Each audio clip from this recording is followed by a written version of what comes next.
अस्सलामुअलैकुम my dear students, this is me Noor Fatima. आज का टॉपिक है इम्पोर्टेंस ऑफ वाटर के बारे में। प्रीवियस टॉपिक में हमने बात की थी कार्बन के बारे में, properties of carbon and importance of water के बारे में। आज का टॉपिक है हमारा importance of water and properties of water के बारे में। So let me start. बिस्मिल्लाहिर्रहमानिर्रहीम। Water is a medium of life. Water एक मीडियम है हमारी ज़िंदगी का सबसे important. It is most abundant compound in living organism, और लिविंग ऑर्गेनिज्म के अंदर ये एक मोस्ट अबंडेंट कंपाउंड है। इसकी प्रेजेंस हम देख लेते हैं। It varies 65 to 89%। ये 65 to 89 की रेंज के दरमियान चेंज होता रहता है डिफरेंट ऑर्गेनिज्म के अंदर। ठीक है, इसकी क्वांटिटी जो है डिफरेंट ऑर्गेनिज्म के अंदर 65% से 89% के दरमियान रैंक करती रहती है। और ह्यूमन बॉडी में अगर हम देखते हैं तो ह्यूमन बॉडी में ये बोन सेल में 20% मौजूद होता है और 85% हमारे ब्रेन सेल के अंदर वाटर मौजूद होता है। ये मोस्टली एमसीक्यूज में पूछा जाता है। इसकी जो क्वांटिटी है मोस्टली पूछी जाती है एमसीक्यूज में कि how much percentage of water is present in brain cell and how much percentage of water is present in our bone cell. ठीक है, so you have to keep in mind कि 20% जो है वाटर हमारी bone cells में मौजूद होता है और 85% हमारे ब्रेन सेल्स में मौजूद होता है। Almost all reaction of the cell occur in the presence of water. Water की मौजूदगी में ही तकरीबन तमाम जो रिएक्शंस हैं वो कैरी आउट होते हैं। ठीक है, उसके बाद हम बात करते हैं बायोकेमिकल रिएक्शंस के बारे में। क्या बायोकेमिकल रिएक्शंस में भी पानी का होना ज़रूरी है, वाटर की असेसमेंट ज़रूरी है?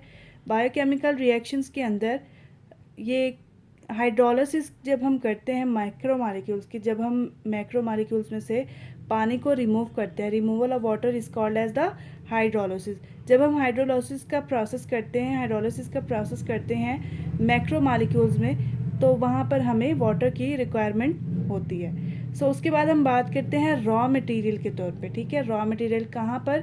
फोटोसाइंथिसिस में रॉ मटेरियल के तौर पर पानी हमारे पास ज़रूरी होता है। अब हम बात करते हैं प्रॉपर्टीज़ ऑफ वाटर के बारे में। A lot of properties of water are there. पानी की कुछ खसूसियात हैं जो यहाँ पर आपको मुलाहिज़ा कर सकते हैं। Solvent properties, heat properties, heat capacity, heat of vaporisation, ionisation of water and protection. ठीक है, नंबर 1 हम बात करते हैं सॉल्वेंट प्रॉपर्टीज़ के बारे में। ड्यू टू इट्स पोलैरिटी, अपनी पोलैरिटी की वजह से नेचर में water is an excellent solvent. Water जो है वो वर्क करता है एक्सीलेंट सॉल्वेंट के तौर पे फॉर पोलर सब्सटेंसेस। ठीक है, पोलर सब्सटेंसेस के लिए वाटर वर्क करता है एक्सीलेंट सॉल्वेंट के तौर पे, यानी कि जो पोलर सब्सटेंसेस हैं पानी उनको फ़ौरन से सॉल्व कर लेता है, डिज़ोल्व कर लेता है। ठीक है, अब हम बात करते हैं आयनिक सब्सटेंसेस के लिए। आयनिक substances when dissolved in water, जब आयनिक सब्सटेंसेस को हम वाटर के अंदर डिज़ोल्व करते हैं तो वहाँ पे डिसोसिएशन का प्रोसेस स्टार्ट होता है। मतलब कि पानी जो है जब हम आयनिक सब्सटेंस को डिज़ोल्व करते हैं वाटर के अंदर तो ये डिसोसिएट हो जाता है पॉजिटिव आयंस में और नेगेटिव आयंस में। ठीक है, जब आयनिक सब्सटेंस को पानी में हम डिज़ोल्व करते हैं तो ये डिसोसिएट हो जाता है। किसके अंदर डिसोसिएट होता है? पॉजिटिव आयंस में एंड नेगेटिव आयन में। नॉन आयनिक सब्सटेंसेस किस तरह से हम पानी के साथ रिएक्शन करते हैं? Non ionic substances having charged group. Non ionic जो हमारे पास सब्सटेंस है उनके चार्ज्ड ग्रुप होते हैं इन देयर मॉलिक्यूल्स, उनके मॉलिक्यूल्स में। सो दे डिस्पर्स्ड इन H2O, तो ये क्या हो जाते हैं? डिस्पर्स्ड हो जाते हैं। जब हम सॉल्यूशन की बात करते हैं कि सॉल्यूशन के बारे में बात करते हैं, व्हेन इन सॉल्यूशन में ion and molecule move randomly. Ions और मॉलिक्यूल जो है रैंडमली मूव करते हैं and are in favourable state. और कहाँ पर? फेवरेबल स्टेट के अंदर। ये किस वजह से होता है? क्योंकि हमारे पास पानी की एक क्वालिटी है which is it is just because of its property almost all reaction takes place in aqueous media। अब वो मैंने आपको भी बात बताई कि जब हम एक फेवरेबल कंडीशन होती है सॉल्यूशन के अंदर, ठीक है। सो यहाँ पे हमने पढ़ा था कि जब हम सॉल्यूशन के अंदर आयंस और मॉलिक्यूल्स को देखते हैं कि वो रैंडमली मूव कर रहे होते हैं एक फेवरेबल स्टेट में।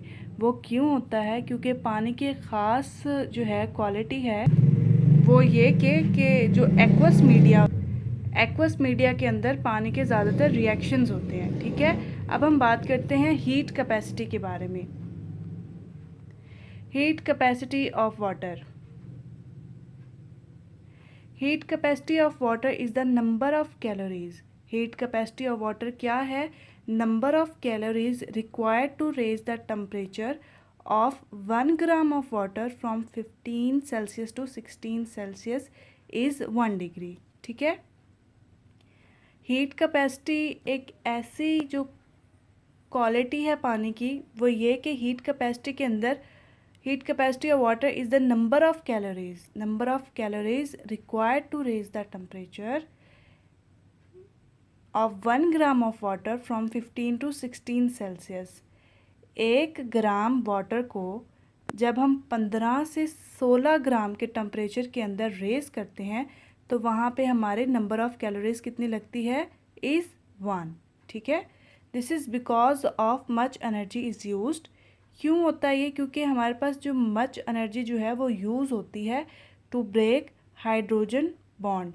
जो पानी के अंदर 2 हाइड्रोजन के बॉन्ड्स होते हैं उनको ब्रेक करने के लिए बहुत सारी एनर्जी जो है वो यूज़ होती है। It work as a temperature stabiliser. अब वाटर जो है वर्क करता है किस तरह से वर्क करता है? टेम्परेचर स्टेबलाइज़र के तौर पे, यानी कि बहुत सारे ऑर्गेनिज्म जो हमारे एनवायरनमेंट में रह रहे हैं उनके लिए पानी जो है स्टेबलाइज़र